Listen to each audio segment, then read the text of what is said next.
2회 재무회계 문제를 먼저 보도록 하겠습니다. 1번 12월달 결산법인인 주식회사 이슬의 3분기 중간재무제표에 관련해서 적절하지 아니한 것을 물었습니다.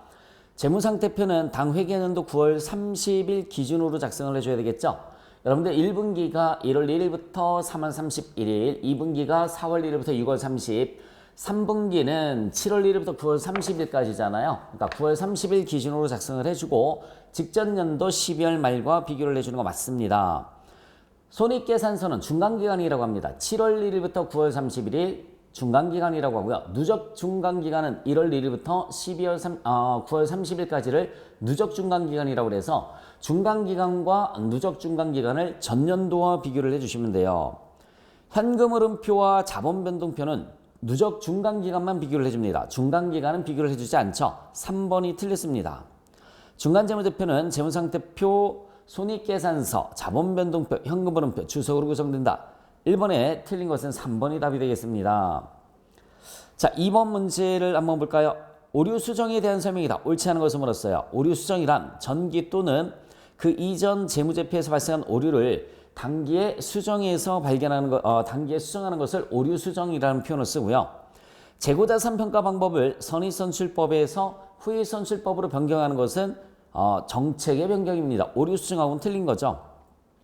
계정 과목을 잘못 분류하는 경우도 오류 수정입니다. 중요하지 않은 것은 영업의 손익으로 보고를 해주고요. 전기 오류 수정 손익이 만약에 중요하다라고 하면 잉여금 처분 항목으로 처리를 해줍니다. 3번 매출원가와 관련된 자료이다. 매출원가 이 자료에서 재고자산 평가 손실은 재고자산이 진부화되어 발생을 했다고 나와 있습니다.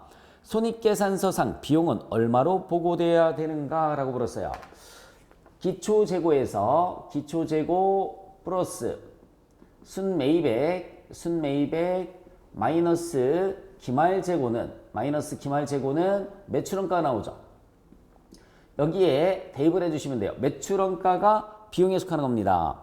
전년도 말에 재고자산이 당해년도에는 뭐가 되겠습니까? 기초재고자산이 되는 거죠. 기초재고자산이 20만원 나와 있고 매입액이 18만원 나와 있습니다. 매입액이 18만원 나와 있고 재고자산 평가 손실과 감모 손실 차감 후에 재고자산이 5만원이 나와 있어요. 그럼 매출원가는 얼마로 계산이 되느냐면 33만원으로 계산이 됩니다. 답은 3번이 답이 되죠. 감모 손실과 평가 손실이 이미 반영되어 있기 때문에 그냥 반영된 재고자산, 기말재고자산을 빼주시면 되는 거예요. 답은 3번이에요. 4번 문제 볼까요? 연령분석법을 통해서 대손예상액을 추정하고 이를 이용해서 단기에 대손상각비를 계산하고 있다. 자, 연령분석표와 과거 경험률에 관련된 자료이다라고 나와 있습니다. 대손상각비로 계산할 금액은 얼마인가 라고 나와 있죠. 전년도 말에 대손충당금 잔액이 5,100만 원이에요. 그러면은 기초 대손충당금이 전년도 말이니까 단계는 기초가 되는 거죠. 기초 대손충당금이 5,100만 원이 있습니다. 기초 대손충당금이 5,100만 원이 있는 상태에서 단기 중에 대손이 확정되어 상계 처리된 금액이 1,000만 원이 있죠. 그러면 대변에 매출채권 1,000만 원이 가요. 대변에 매출채권 1,000만 원, 차변에 대손충당금이 충분히 있으니까 차변에 대손충당금이 1,000만 원이 됩니다. 그러면 대손충당금 잔액은 얼마가 남아있을 거냐면 4,100만 원이 남아있을 거예요. 4,100만 원이 남아있는 상태에서 A회사는 자 6개월 미만이 없고 1년 미만도 없습니다. 1년 이상 된 게 100%라고 나와 있죠. 여러분 100%일 때는 포기한 채권이기 때문에 역시 마찬가지 분개를 해주셔야 돼요. 대변의 매출채권이 얼마냐면은 2천만 원입니다. 대변의 매출채권이 2천만 원. 100% 대손율인 것은 포기한 채권이기 때문에 대손금으로 분개를 해줘야 돼요. 대손충당금 역시 마찬가지 2천만 원이 되겠죠. 차변에. 그러면 다시 대손충당금 잔액을 구해주시면 대손충당금 잔액은 5,100에서 이제 3,000만 원을 빼서 2,100만 원이 남아있는 겁니다. 2,100만 원이 남아있는 상태에서 자 6개월 미만이 1억 2,700만 원이고요. 1억 2,700만 원의 1%면 127만 원을 받지 못한다고 예상을 했고 자 1년 미만은 6천만 원의 40%니까는 2,400만 원을 받지 못한다고 예상을 해서 받지 못한다고 예상한 돈은 토탈 2,527만 원이 대손 예상액이 되는 겁니다. 대손 예상액이 2,527만 원인데 대손 충당금 잔액이 2,100이 있으니까 427만 원을 추가로 설정을 해주시면 되는 겁니다. 대손 상각비가 427만 원, 대변에는 대손 충당금 금액은 427만 원이 됩니다. 여기서 중요한 것은 100%인 것은 다 대손금으로 처리를 해주셔라 라는 얘기죠. 4번의 답은 2번이 됩니다. 5번 문제를 볼까요? 유형자산 손상 차손으로 인식할 금액을 물었습니다. 손상 차손은 장부가액과 회수 가능액의 차이입니다. 장부가액과 회수 가능액의 차이를 우리가 손상 차손이라고 그래요. 장부가액이라는 것은 뭐냐면 취득가액에서 감가상각 누계액을 빼준 겁니다. 7천만 원에서 1천만 원을 빼주면은 장부가액이 6천만 원 나오겠죠? 회수 가능액은 순매각액과 사용가치 중 큰 금액, 순매각액과 사용가치 중 큰 금액이에요. 1천만 원입니다. 1천만 원. 차이가 5천만 원 나죠? 그래서 5천만 원이 손상차손이 되겠습니다. 5천만 원이 손상차손. 5번의 답은 1번이에요. 6번 문제. 자, 회사가 국고보조금으로 취득한, 요즘은 이제 국고보조금을 정부보조금이라는 표현을 더 많이 씁니다. 유형자산이 있을 경우에 관련되는 설명 중 옳지 않은 것을 물었습니다. 자산 취득에 사용될 국고보조금을 받고 취득하기 전까지는 받은 자산 또는 받은 자산을 일시적으로 운용하기 위해서 취득하는 다른 자산의 차감 계정으로 처리한다라고 나와 있어요. 자, 국고보조금을 수령을 했을 때 분계가 어떻게 되느냐면 차변의 보통예금, 만약에 1천만 원이라고 가정을 하면 차변의 보통예금 1천만 원, 대변의 국고보조금 1천만 원 이렇게 분계를 하고, 이게 재무상태표상에서 어떻게 표시가 되느냐면 재무상태표상에서 보통예금이 1천만 원이면 보통예금에서 마이너스 국고보조금 1천만 원 이렇게 표현을 한다라고 이론 강의에서 설명을 해드렸습니다. 그래서 해당 자산 차감 계정으로 처리한다. 1번 맞습니다. 국고보조금을 관련 자산을 취득하는 시점에서는 관련 자산의 차감 계정으로 처리한다라고 나와 있죠. 이 국고보조금을 가지고서 기계를 취득을 했어요. 그러면 차변에 기계장치가 1천만 원이고요. 대변의 보통예금이 얼마가 되느냐면 1천만 원입니다. 보통예금이 1천만 원이에요. 그러면은 자, 보통예금이 없어졌죠? 보통예금이 재무상태표에서도 이렇게 없어질 거예요. 그러면은 국고보조금도 없애줘야 되겠죠? 이 국고보조금 없애줍니다. 국고보조금 1천만 원 이렇게 없애줘요. 대변에 있었던 국고보조금 다 이렇게 없어졌죠? 그러면 이제 살아남아 있는 게 기계장치니까 기계장치에 대한 국고보조금을 다시 만들어주는 거죠. 기계장치에 대한 국고보조금을 다시 만들어주는 겁니다. 그러면 재무상태표에서는 기계장치 1천만 원에 마이너스 국고보조금 1천만 원 이렇게 해당 자산 차감 계정으로 처리한다라고 알아두시면 되겠어요. 2번도 맞죠? 국고보조금으로 취득한 자산에 대한 감가상각비를 계상을 했을 때는 취득자산 내용연수에 걸쳐 국고보조금과 감가상각비를 계상한다라고 나와 있습니다. 결산 시에 기계장치가 내용연수가 만약에 5년이다라고 하면 감가상각비가 5년이면 1천만 원에 5년이면 200만 원이죠. 감가상각비 200만 원, 대변에 감가상각 누계액이 200만 원입니다. 자, 기계장치 나누기 내용연수 5년 했으니까 국고보조금도 나누기 내용연수 5년을 해서 없애주시면 돼요. 국고보조금 5년 하면 똑같이 200만 원 나오죠. 대변에 감가상각비를 이만큼 빼주시면 돼요. 나라에서 지원받은 것 갖고 비용 처리할 수는 없으니까, 그래서 국고보조금 기계장치 나누기 5년 했으니까 국고보조금도 나누기 5년을 해서 감가상각비하고 상계처리를 해주시면 되는 겁니다. 상환 의무가 있는 국고보조금은 장기 차입금으로 처리를 해주죠. 6번에 틀린 것은 4번이 틀렸습니다. 6번에 틀린 것은 4번이고요. 7번 문제를 한번 보도록 하겠습니다. 7번 문제를 보시면 다음은 무형자산 상각과 관련된 기업회계 기준의 설명들이다. 틀린 것은 어느 것인가? 라고 물었습니다. 무형자산의 상각기간은 독점적, 배타적인 권리를 부여하고 있는 관계 법령이나 계약에 의해서 정해진 경우를 제외하고는 20년을 초과할 수 없습니다. 20년을 초과할 수 없고요. 무형자산의 상각은 사용 가능한 때부터, 취득 시점부터가 아니에요. 사용 가능한 때부터 상각을 해주시면 되고요. 법적 권리를 통해서 무형자산의 미래 경제적 효익에 대한 통제가 획득됐을 때는 법적 권리가 갱신될 수 있고, 갱신이 실질적으로 거의 확실한 경우를 제외하고는 내용연수가 그 법적 권리를 초과할 수는 없습니다. 4번이 틀렸죠? 정액법으로만 생각하는 것이 아니라 생산량 비례법, 정액법 등 합리적인 방법을 선택해 주시면 되는데, 합리적인 방법을 선택할 수 없을 때가 정액법으로 생각하는 거죠. 7번의 답은 4번이 틀렸습니다. 8번 문제를 볼까요?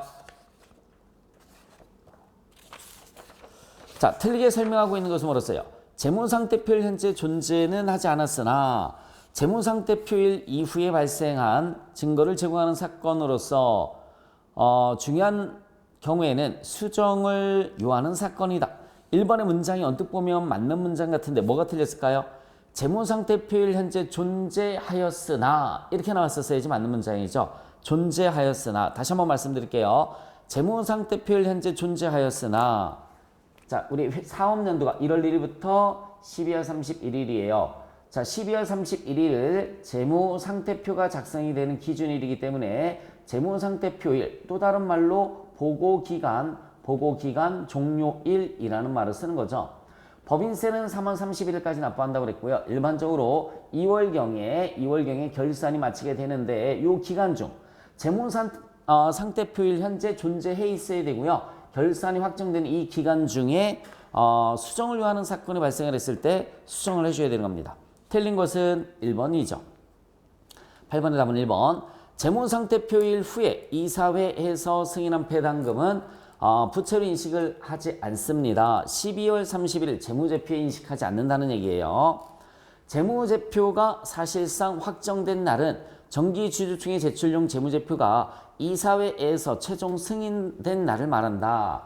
다만 주주총회에 제출된 재무제표가 주총회에서 수정 승인됐을 때는 주총회를 우리가 확정된 날이다 라는 표현을 씁니다.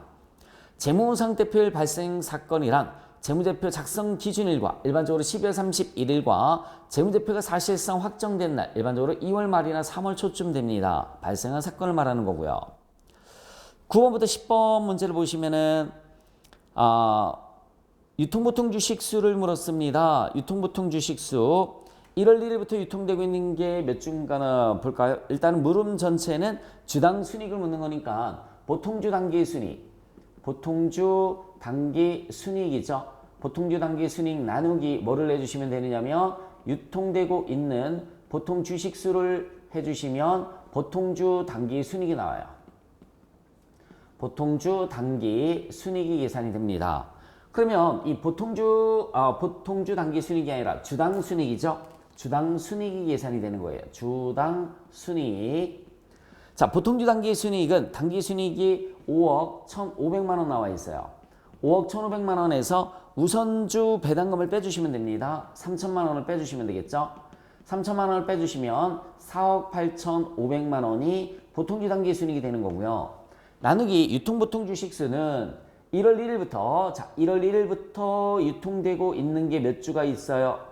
1월 1일부터 유통되고 있는 것이 9만 주가 나와 있습니다. 9만 주 곱하기 12개월 중에 1월 1일부터니까 12개월이 유통이 돼서 9만 주가 됩니다. 유상증자, 자기 주식이 있어요. 무상증자가 있으면 무상증자를 먼저 해줘야 되겠죠. 무상증자는 항상 1월 1일부터니까, 근데 여기서는 없어요. 4월 1일에 유상증자를 한 게 몇 주가 나와 있냐면 만주가 나와 있습니다. 4월 1일에 유상증자 만주가 나와 있어요. 만주 곱하기 12분의 4월 1일부터니까는 9개월이 되겠죠. 그럼 만주 곱하기 9 나누기 12를 해주시면은 7,500주가 나옵니다. 7,500주. 자기 주식을 7월 1일에 취득을 했어요. 자기 주식을 7월 1일에 1,000주를 취득했습니다. 빼줘야 되겠죠? 곱하기 12분의 6개월을 해주시면은 500주를 빼주시면 되겠죠? 그러면 97,000주가 나옵니다. 97,000주. 주당 순이익은 4억 8,500만 원, 4억 8,500만 원 나누기 97,000주를 내주시면 돼요. 97,000주를 내주시면은 5,000원이 주당 순이익 계산이 됩니다. 자, 물음에서 9번 문제 가중평균 유통보통 주식수는 몇 주인가? 97,000주가 되는 거고요. 주당 순이익은 얼마인가? 라고 물었죠. 5,000원이 답이 됩니다. 주당 순이익은 5,000원. 자, 지분법 문제입니다. 11번부터는 지분법 문제예요. 지분법 문제는 취득 시부터 분개를 해보시면 돼요. 차변에 투자 주식. 차변에 투자 주식을 5,000원 30%를 취득했습니다. 대변에 보통예금이 5,000원이 가시면 돼요. 차변에 투자 주식 5,000원, 대변에 보통예금 5,000원이고요. 그 다음에 자동이에요. 순이익을 찾아보시면 됩니다. 순이익은 이익 잉여금을 보시면 돼요. 이익 잉여금이 7,000원에서 13,000원으로 6,000원만큼 늘어났죠. 그게 단기 순이익이 되는 겁니다. 6,000원에 30%면 1,800원. 차변에 투자 주식이 1,800원이고요. 대변에는 뭐라고 하죠? 지분법 이익이라는 말을 씁니다.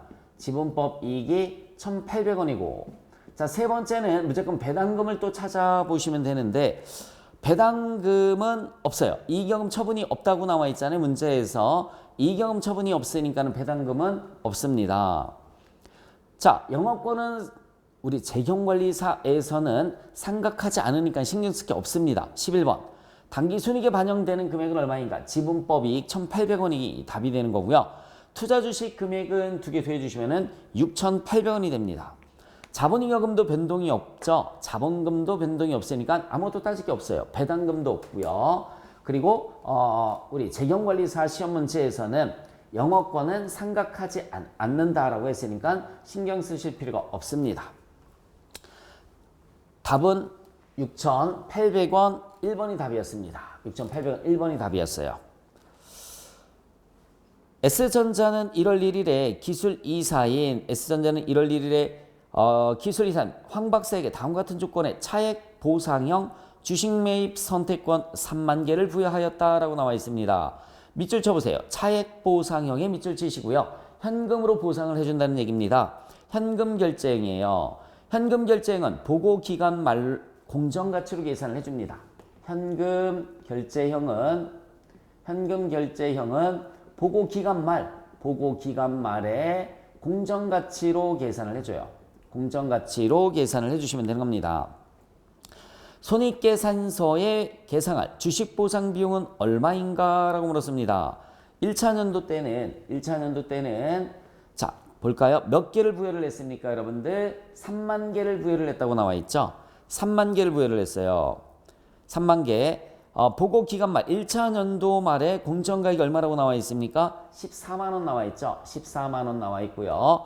의무적으로 근무하는 기간이 부여 시점 1월 1일부터 그죠? 1월 1일부터 근무 조건이 3년간 근무한다고 그랬으니까 곱하기 3분의 1. 왜냐면은 1차 년도, 2차 년도, 3차 년도 중에 첫 번째니까 곱하기 3분의 1을 해주시면 되는 겁니다.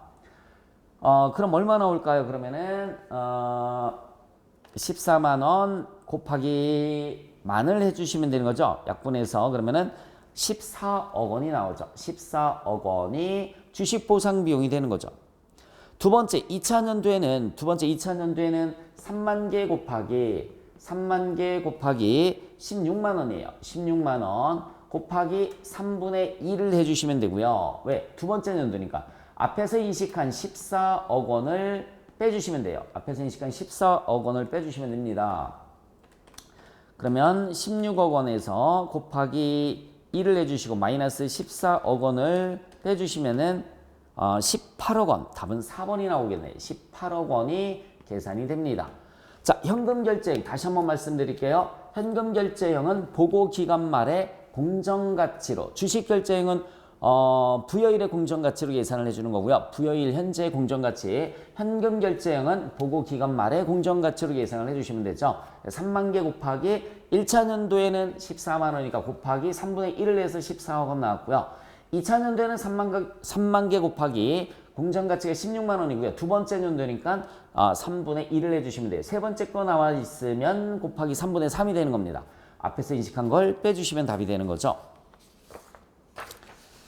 14번 문제를 한번 보도록 하겠습니다.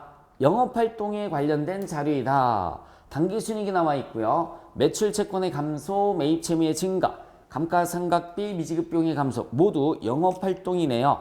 그러면 당기순이익에서 당기순이익부터 시작을 해주시면 돼요. 당기순이익이 1200만 원 나와 있습니다. 당기순이익 1200만 원에서 매출 채권의 감소는 플러스 마이너스가 여러분들 헷갈리면 분개를 한번 해보시면 돼요. 매출 채권의 감소는 자산의 감소니까 대변에 매출 채권이 가잖아요. 그러면 차변은 반대편은 반드시 현금이 온다라고 생각을 해주시기 바랍니다. 현금이 들어왔으니까 플러스가 되는 거예요. 플러스 300만 원이 됩니다. 그 다음에 매입 채무의 증가가 또 나와 있죠. 매입 채무의 증가. 혼란스러우시면 분개를 한번 해보셔라. 부채 증가니까는 매입 채무가 대변에 갑니다. 그리고 역시 마찬가지 차변에 무조건 현금이라고 생각을 해주시면 돼요. 현금 흐름표니까 상대방은 무조건 현금. 들어온 것처럼 처리됐으니까 역시 마찬가지 플러스가 200만 원이고요. 플러스는 200만 원. 감가상각비는 현금 유출 없는 비용이잖아요. 현금 유출 없는 비용이니까 더해줍니다. 더해주고요. 미지급 비용의 감소가 나와 있어요. 미지급 비용의 감소. 이렇게 증가 또는 감소라는 말이 나오면 분개를 한번 해봐라. 자, 미지급 비용의 감소는 부채의 감소가 되는 거죠. 부채의 감소는 차변입니다. 차변의 미지급 비용 이렇게. 차변의 미지급 비용. 그럼 대변은 당연히 뭐가 되겠습니까? 현금이 되겠죠. 얘는 마이너스예요. 그러면 마이너스 50만 원입니다. 마이너스 50만 원. 이렇게 계산을 해주시면 영업활동으로 인한 현금 흐름이 계산이 됩니다. 영업활동으로 인한 현금 흐름이 1500, 1700, 1800에서 1750만 원 나오겠죠? 1750만 원. 답은 3번이 답이 되겠네요. 답은 3번.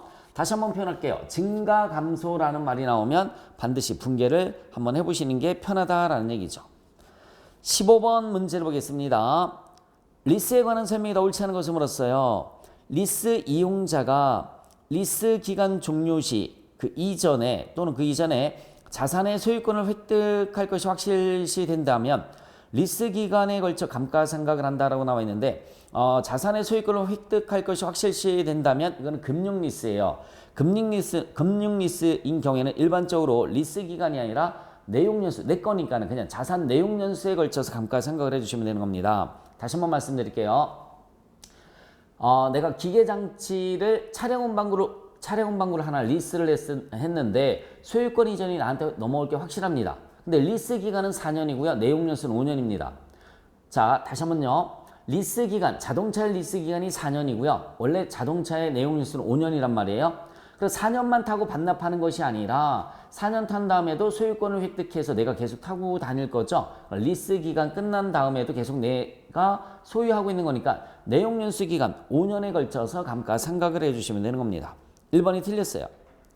리스 이용자만이 중요한 변경 없이 사용할 수 있는 특수한 용도의 리스 자산인 경우 해당 리스는 당연히 금융리스죠. 나만 사용할 수 있는 거니까는 다른 사람은 사용하지 못하고요. 나만 사용할 수 있는 거니까는 금융리스로 분류됩니다.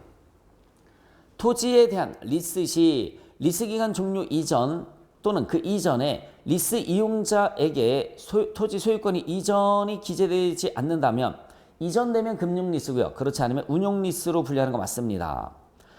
금융리스 이용자는 리스 실행일에 최소 리스료의 현재 가치와 공정가치 중에서 작은 금액을 자산부채로 인식을 해주시면 됩니다. 16번 문제를 보도록 하겠습니다. 금융리스로 분류되는 리스 이용자의 리스 거래와 관련해서 리스 계량 자산 1000만 원을 지출을 했습니다. 리스 계량 자산의 감가상각비를 물었어요. 리스 기간은 4년이고 내용 연수는 5년 이렇게 나와 있습니다. 리스 기간 종료일 이전에 소유권 이전이 확실하면 내용 연수로 상각을 해주고요. 자, 메모 잘 하시기 바랍니다. 리스의 소유권 이전이 확실하면 리스의 소유권 이전이 확실하면 내용연수를 해주시면 돼요. 내용연수. 리스 소유권 이전이 확실하지 않으면 내용연수와 리스 기간 중 짧은 것이다 라고 생각을 해주시면 됩니다. 여기에서는 여기에서는 뭐가 더 짧죠, 여러분? 리스 기간이 4년이고 내용 연수 5년이니까 리스 기간이 짧죠. 짧은 4년 갖고 감가 생각을 해주시면 되는 겁니다. 1000만 원 나누기 4년 하면 얼마가 계산이 되느냐면 250만 원이 계산이 돼요. 250만 원. 답은 2번입니다. 16번의 답은 2번. 17번. 공사 진행 기준에 대한 설명이다. 기업회계 기준과 일치하지 않는 것을 물었어요. 공사 진행 기준이란 공사 진행 정도에 따라 계약 금액을 공사 기간별로 배분해서 수익으로 인식하는 방법 맞죠? 진행률로 계산을 해서 계산을 해줍니다. 장단기 모두 구분 없이 원칙적으로 진행 기준을 적용해야 된다도 맞습니다. 용역 제공과 관련한 수익, 원가, 진행률 등을 합리적으로 추정할 수 없는 경우에는 우리 공사 수익에서 공사 원가 또는 뭐 계약 수익에서 계약 원가라는 말도 씁니다. 빼주시면 공사 이익이 나오죠. 이걸 계약 수익, 계약 원가라는 말도 쓰고요. 계약 원가. 그리고 계약 이익이라는 말도 씁니다. 공사 원가가 100만 원이 발생을 했어요. 진행률이 나와야 이 진행률 갖고서 공사 수익을 계산하는데 진행률을 모른다라고 나와 있습니다. 진행률 등을 합리적으로 추정할 수 없는 경우에는 공사 원가 중, 즉 100만 원 중에서 회수 가능한 금액만큼 100만 원 이하만큼을 공사 수익으로 인식할 수 있다라는 얘기입니다. 자, 공사 원가 100만 원 중 회수 가능한 범위 내에서 공사 수익을 인식한다. 그리고 단기 발생한 공사 원가는 비용으로 인식을 해주시면 돼요. 4번에 어떤 문장이 틀렸을까요? 공사 계약 기간에 걸쳐 손실이 발생을 하지만 특정 회계 기간에는 이익이 발생을 합니다. 이런 경우에는 공사 손실 충당 부채를 설정을 합니다. 전체에 걸쳐 손실이 생겼을 때 공사 손실 충당 부채를 계산을 해주시면 되는 거죠. 18번 문제입니다. 충당부채 회계 처리에 대한 설명 중 옳지 않은 것을 물었어요. 충당부채는 과거 사건이나 거래에 의해서 현재 의무가 존재해야 되고요. 지출의 시기나 금액은 불확실하지만 그 의무를 이행하기 위해서 자원이 유출될 가능성이 매우 높고 그 금액을 신뢰성 있게 추정할 수 있을 때 충당부채로 설정을 합니다. 종업원이 가장 대표적인 게 퇴직급여 충당부채죠. 종업원이 과거에 근무했기 때문에 현재 퇴직금을 지급해야 될 의무가 있어요. 근데 종업원이 미래에 어느 시점에 퇴직할지는 모른다는 얘기죠. 하지만 그 금액을 신뢰성 있게 측정할 수 있다라고 하면 퇴직급여 충당부채처럼 충당부채로 설정할 수가 있습니다. 충당부채 명목가액과 미래가치를 얘기하는 거예요. 미래가치와 현재가치의 차이가 중요한 경우에는 당연히 현재가치로 평가를 해줘야 되고요. 미래 예상 영업손실, 화재나 폭발과 같은 미래 예상 영업손실은 충당부채로 인식하면 안 되죠. 그래서 3번이 틀렸습니다. 충당부채로 인식하는 금액에 대한 최선의 추정 시에는 즉 현재 가치로 평가를 할 때는 관련된 사건과 상황에 대한 불확실성을 고려를 해줘야 됩니다. 19번 문제를 한번 볼까요?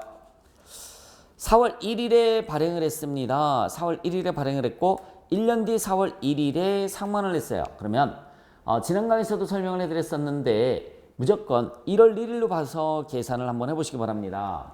1월 1일로 봐서 그래야 이해하시기가 편해요. 1월 1일에 발행가액이 얼마인지 먼저 계산을 한번 해보도록 하겠습니다. 이때 액면가액이 얼마라고 나와 있냐면 100만 원 나와 있죠. 액면가액이 100만 원, 표시 이자는 10%니까 10만 원입니다. 만기는 3년이고요. 발행 당시 시장 이자율은 몇 %냐면 12%예요. 발행 당시 시장 이자율은 12%입니다. 12%일 때 현가와 연금연가. 자, 지금 현재는 기간이 몇 년 남았습니까? 3년 남았죠. 12% 3년일 때 현가는 0.7118이고요. 연금연가는 2.4018이에요. 계산을 하면은 71만 1,800원 나왔고 24만 180원이 나왔으니까 두 개를 더해주시면 95만 1,980원입니다. 95만 1,980원. 95만 1,980원. 자, 여기에 대한 장부가액이 과연 얼마인지 먼저 계산 한번 해보겠습니다. 자, 95만 1,980원 곱하기 시장 이자율이 12%면 이자 비용이 나온다고 그랬어요. 이자 비용이 나옵니다. 95만 1,980원 곱하기 시장 이자율이 12%죠. 11만 4,237원이 나오고요. 여기에서 표시 이자를 10만 원을 빼주시면 돼요. 10만 원을 빼주시면 상가액이 나옵니다. 상가액은 14,237원이 나오죠. 결국은 14,237원을 더해주시면 돼요.